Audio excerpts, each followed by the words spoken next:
So my name's Kaarsten, and I am relatively new to the biochar space. I'm a forester. I have spent the last 30 years thinking about the way that we can add value to forest land. And 20 years ago, we called them ecosystem services. Now we call them nature-based solutions. But I spent a lot of time in the project development space for what we called improved forest management carbon projects, largely based with the California regulatory market, but voluntary market.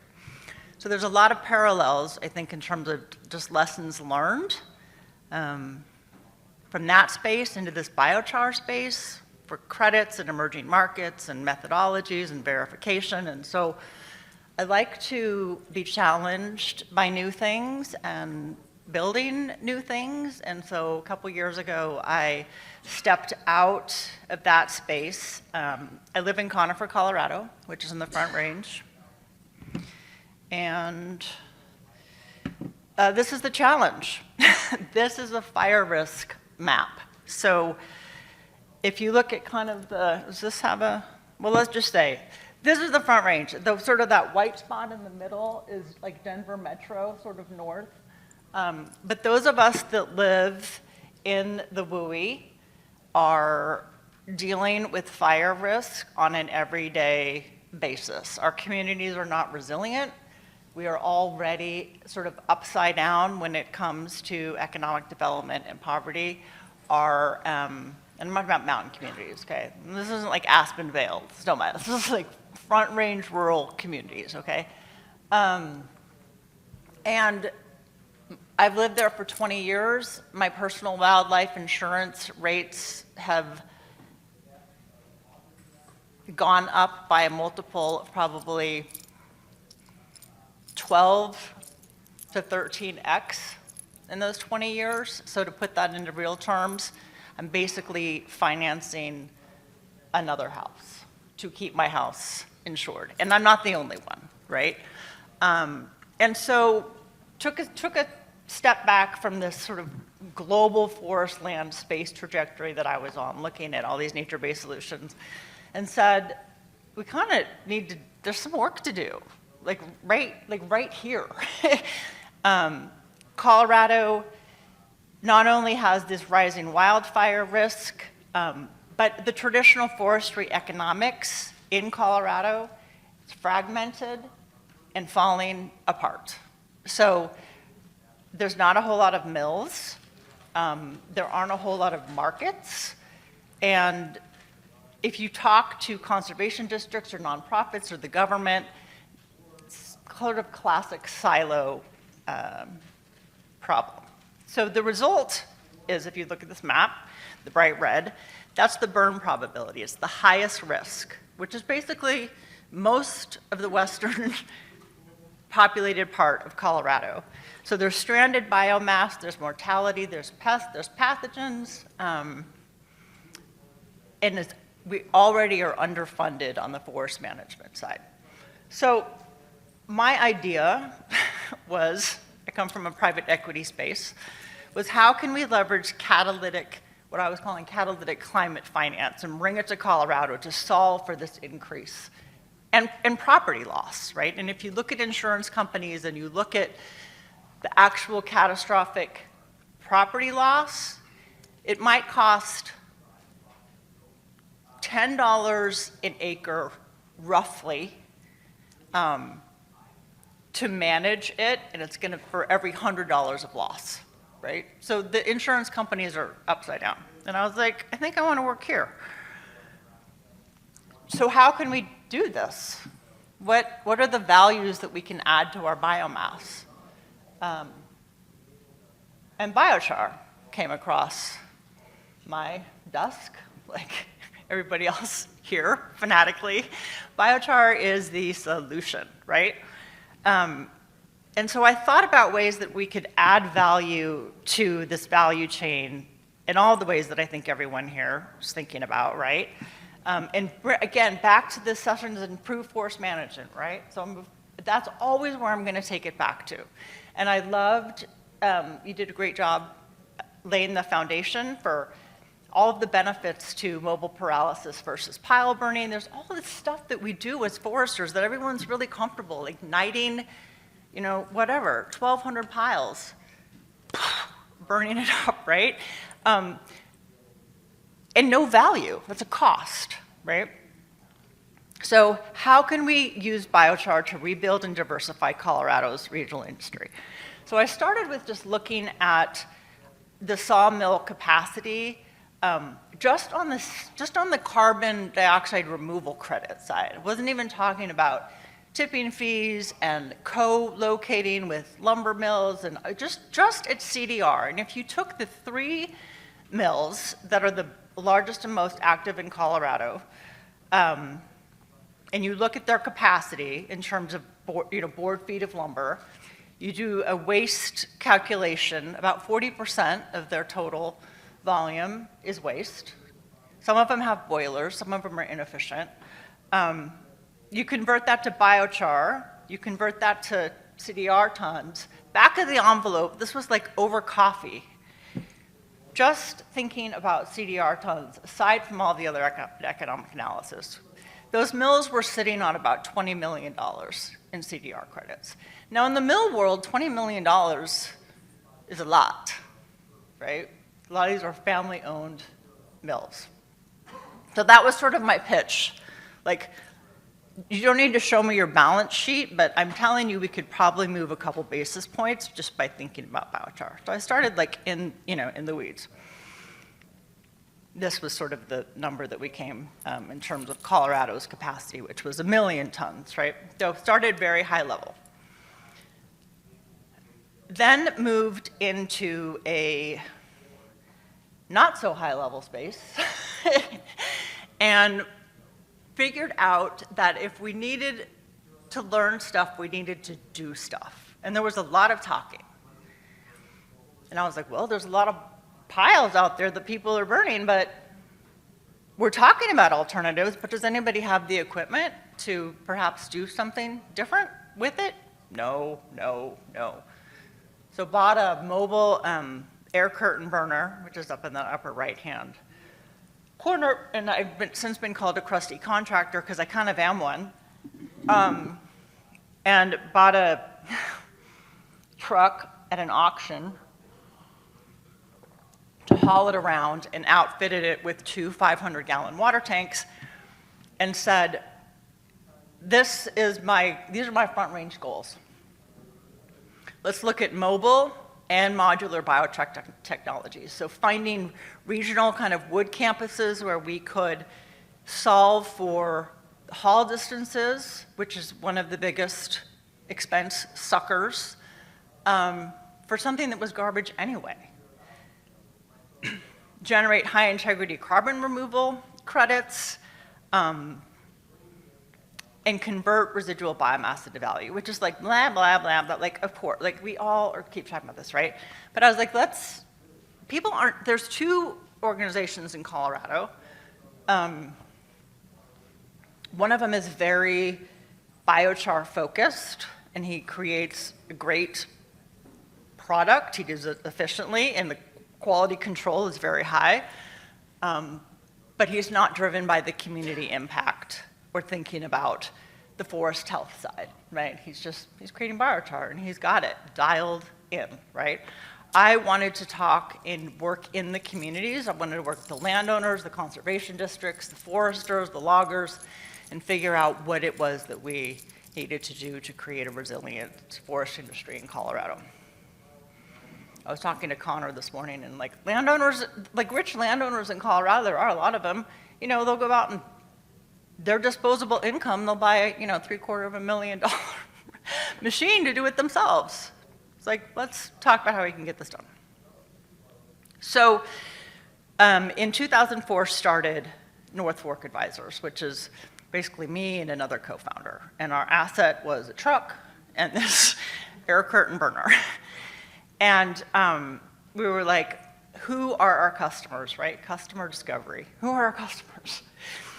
So we started with a really simple hypothesis, which was, are mobile air curtain burners a viable alternative to pile burning? Let's start there. There's piles frickin' everywhere, right? It costs to do a pile burn. It's just labor, basically, right? And most people have that overhead in their existing organizations, the fire departments, the sheriff department. So they don't think about it much, right? But it costs between $18 and $129 a ton to burn a pile. We proposed that we would bring our air curtain burner in. It's a little more expensive, to the tune of, $200 to $50 to $500 a ton, all said and done, when Kaarsten shows up with her truck and her water tanks and her permitting, all of the things. But my goal was like, look, we can do this, we can reduce the carbon emissions. It's going to cost you a little bit more, but the net impact at the end of the day is actually positive, because our idea is that we can sell the carbon credits. And so this was, girl in a notebook, right? Like, this is what we're going to do for you. And what I realized, I partnered with the conservation districts, nonprofits, counties, just did a lot of on-the-ground work. Wildfire commissions, slash folks, composting companies, tree removal companies, just literally like ground hustle, right? Like, just from a tipping fee perspective, you guys are paying $40 to drop it off there. You don't need to even give me $40 per ton. Like, seriously, like hungry girl, right? And what I realized is that people really like to do what people have been doing, which is burn piles in the woods or sign a contract for a truck to pick it up and take it to the landfill or the composting company, right? They were not super interested in changing. However, with that said, we did get some traction with, so the way that they sort of function as nonprofits, but some of the counties have these conservation districts that are in charge of forest management projects for small landowners, and they help finance them. So we got some traction with the Longmont Boulder Conservation District, the Jefferson County Conservation District, the Douglas County Conservation District, and that was kind of an in. They had these like $500,000 slash programs, and they were like, you'll make that go away for me? And I was like, yeah, I think so. It's not, we weren't talking about hundreds of $millions, right? So started working with them, got the air curtain mobile unit out, and we were able to make biochar. And these pictures are just sort of two of the projects. There was a lot of fully dry. This is the great thing about Colorado pile burning. It's sort of like, yeah, we'll get to it. Like 6 years later, it's still sitting out there, right? So it's perfect feedstock. It's already dry. And we can put it in the air curtain burner pretty efficiently. So we started there. And what I realized is that that's kind of a hobby. Even like 1,800 piles a year, kind of a hobby. So started talking to the mills and understanding, based on that other hypothesis, what is it that you really need? Could we co-locate a biochar facility here, right? And what else could we do besides biochar? Could we make cross-laminated timber? Could we add to the mass timber movement? Could we do modular housing? But basically, for a lot of them, they have a fully depreciated asset, which was their mill, that they probably paid $30 to $50 million to build, right? They have a lot of acres. They have a lot of space to operate. They have a lot of machinery. So let's sort of redesign and think about how we can do that. So again, those 3 mills, we've been working with all of them, talking to them all. And just to give you kind of an idea, we finally got commitment for this co-located site. So we would have, we had a feedstock agreement, we had a site agreement, they had 35 acres. They had approximately 18,000 tons a year of just biomass that needed to be processed. We figured out it was about a 27% conversion rate. That's all here, right? Carbon generation. Power generation was a big one for these guys, actually. The power company there, Xcel Energy, they needed more power. Xcel didn't want to give them power. They were like, fine, we'll do some behind the grid stuff. So we looked at power capacity, figured that our sort of CapEx to do this expansion would be between $5 and $7 million, which, again, money, but not big money, right? This is my perspective. Now, I know it's hard to find $5 million because I've been working on that. However, this felt like a bite-sized chunk that people could go, oh, okay, I can think about doing this. So then we went on the capital stack side. We thought about a funding mix of some equity, some debt, some non-diluted capital, some philanthropic contributions through grants, and then we went out and we were like, let's do pre-purchase agreements. Let's do some pre-purchase agreements for local folks so that they can buy CDRs, tokenize CDRs, and then they can work on their net zero story in Colorado. So we started fundraising there too. And what we realized is that we could have our projected returns were between 6 and 8%, which is, again, it's not double digits, but in the real asset space, 6 to 8%, pretty dang good, right? Over 10 years. And then the co-benefits of this were the non-merchantable timber disposal path, the reduced wildfire risk, the improved soil water retention, local agriculture, community jobs, right? There were a lot of mills that, not a lot of mills, but, that were at threat of closing, right? So we could repurpose communities, jobs, work. And so that is sort of biochar in Colorado, from an improved forest management space. And my entry point for all of these conversations, again, is the trifecta, right? The vertical capital stack and environmental co-benefits, and then the horizontal ones as well. We are making progress with the counties to amplify their understanding and understand that the short-term turnaround of just getting slash out is maybe not the best long-term plan for them. So trying to create a centrally located paralysis slash, like just a wood campus on the Front Range, and we've gotten some traction there with the National Western Stock Campus.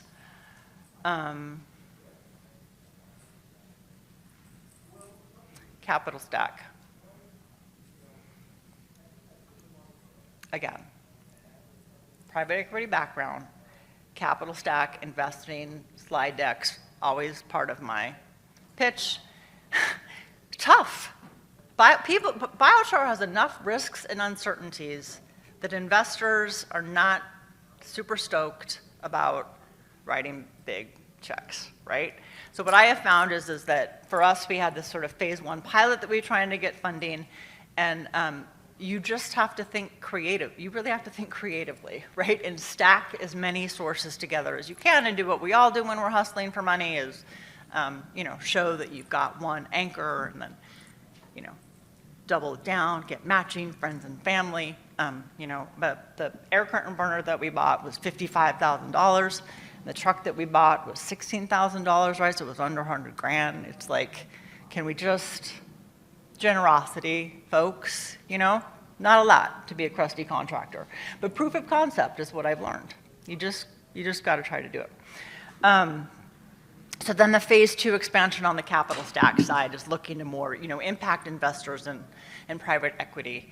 And there is some, I have found, there's a little bit of buy-in, but it's not like a forest land investment or even honestly, a carbon angle.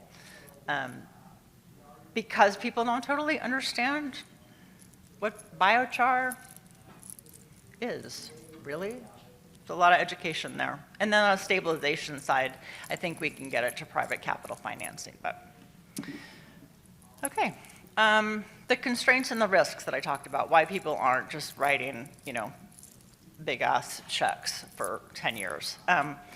The technology selection, right? I feel like there's just, especially on the stationary side, the mobile side's pretty more straightforward, right? But just operations, there's not a whole lot of projects where you can say, this has been operating for 15 years and we know what its maintenance is.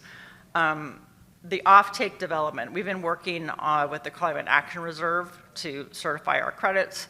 Again, the feedstock risk, market risk, regulatory risk, operational risk, all those risks. Took us almost a year just to get the permit, emissions permit for our air curtain burner, because it was, you know, an incinerator. And I was like, we're not cremating bodies. Like, it's an air curtain burner. And like we talked about earlier, you're issuing permits to burn slash pile. But anyway, work through all that. But that's, I mean, it's pain. Okay, so takeaways. I can only speak to what I know, which is my experience in Colorado. And is there a market opportunity for biochar? Yes. Does it contribute in a meaningful way to improve forest management in Colorado? I do not know. I am not sure. But I know that the forest health is a hot mess, and we could mobilize the entire workforce in Oregon, Washington, and California and work effectively for a very long time doing the forest management that we need to have done, because it wasn't being done because there really are very, very few lumber markets. So we have a lot of dead things. We learned again that producing biochar costs more than pile burning and hauling. And it's just education and outreach and getting folks to adopt something that feels a little bit different, because they know how to do the other thing. Let's see, what else? I think we need, at least on the Colorado side, it can be profitable, and when we look at co-locating with this mill, we're finding, you know, a 6 to 8% that return. That's real. But the success is dependent on a lot of variables, right? Feedstock, availability, costs, carbon credit markets, policy incentives, demand for the biochar itself. And the sales of the biochar, at least in Colorado, on the organic side, on the compost side, on the ag side, while that's been the primary driver, if you look at actual success projects, there's been a lot of anticipatory optimism and not a whole lot of demonstrations. So that's what I have to say about that. Yeah, well, thank you.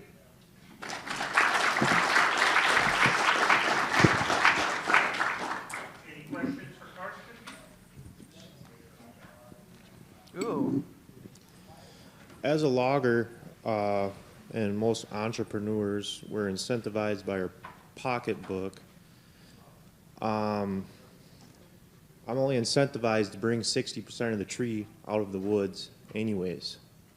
If we could get loggers paid to bring out the whole tree and do it right on site, we could be producing biochar with 100% of the tree, utilizing the timber value, because there's getting to be less and less mills. We're getting paid less and less money all the time. If we could have a way to make money off the product, do you have a way that you're able to get to the logger or pay the logger to bring the feedstock out for then a bigger unit to come in and make the biochar?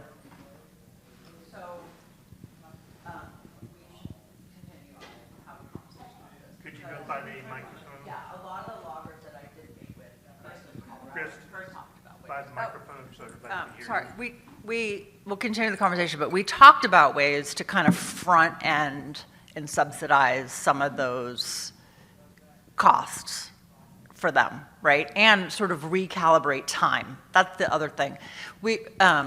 Tiger cats are pretty efficient at burning through stuff, right? Our introduction was an air curtain burner, which is like a ton a day, right? They're like, we don't have that kind of time. So maybe, I don't have a good answer to that, but it's in my brain when I've been working with forest managers and loggers on that, yeah. It's alignment. We have to align incentives for everybody. Any other questions? Oh, one over here. Is this the follow-up, and then I'll come back, okay?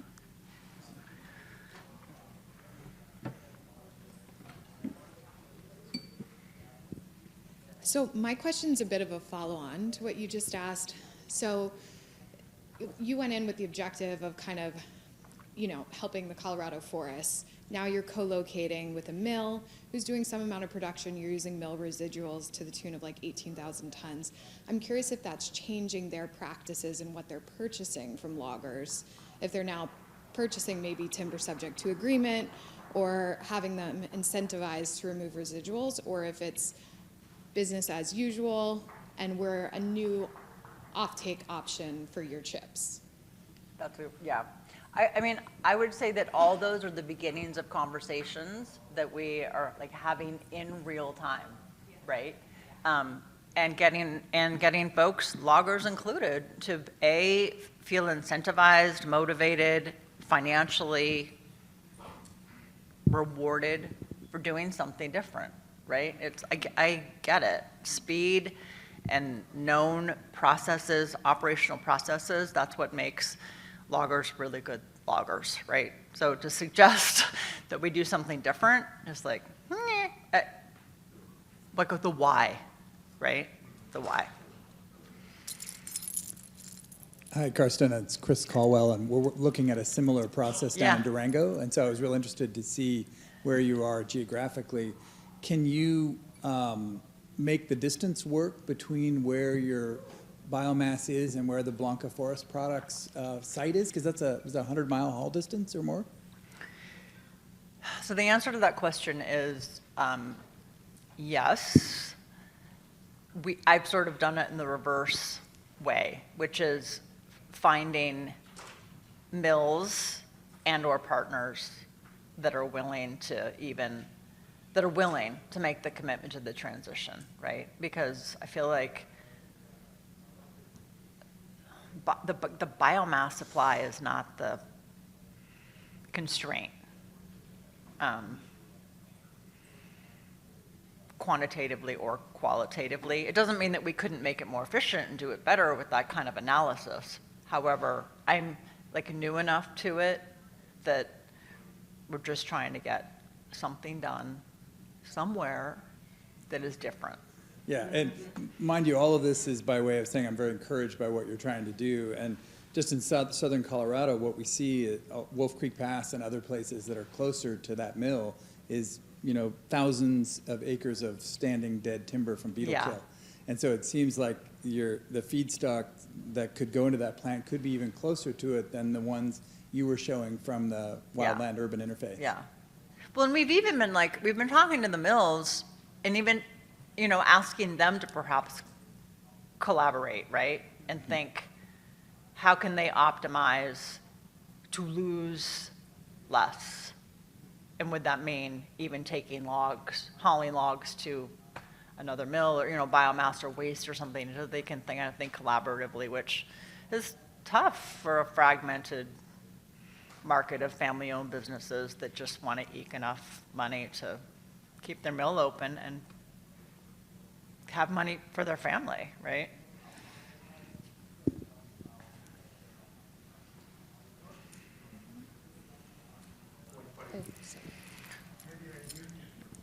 Maybe follow-up question. If the biomass, I guess, is not a constraint, is it more the biochar utilization? So for example, when you had the air curtain burner burning slash, were you putting that biochar on forest floor? And then on the sawmill side, like, would you be working with the forest managers to then get that biochar to then put it back in the forest? Or does the cost-benefit analysis of that maybe not pan out? Just really curious to hear if there's like a circular supply chain there. I don't have a really good answer. My answer is going to be it depends. It depends. It depends. You know, we started with especially with the smaller landowners, we'll make the biochar and we'll just leave it here. You can just redistribute it. At least it's not reallocating biomass from a standing dead tree to a masticated pile of chips, right? But it brings me full circle back to the wildfire risk. I really feel like if we had a realer, that's a great word, isn't it? A more accurate economic system around wildfire risk, we could move some of the costs around, right? Because there's folks that are getting money, i.e. insurance premiums, and they're not even did you see them in my chart of value creation? Like, no, right? But they have skin in the game. They have skin in the game. I guess a follow-up to that. We'll have to go to the next speaker. I'm sorry. You can follow up that. Thank you very much, Yeah. Kaarsten. You're welcome.